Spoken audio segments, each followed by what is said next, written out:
Your touch is the most powerful way to communicate with your baby. It helps lead to happy, healthy baby development. To begin baby massage, lay your baby down on a soft surface and pump baby lotion into your hands. Now, run your fingers across her belly and chest. Use both hands and follow her ribcage in the shape of a heart. Use moderate pressure to avoid tickling. Gently roll your hands up and down your baby's arms and legs, moving from hip to ankle, shoulder to wrist.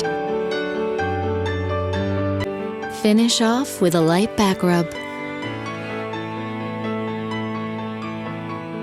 Move your hands in opposite directions, from shoulders to hips and back again. End your massage the same way each time to establish a routine and let your baby know massage time is over.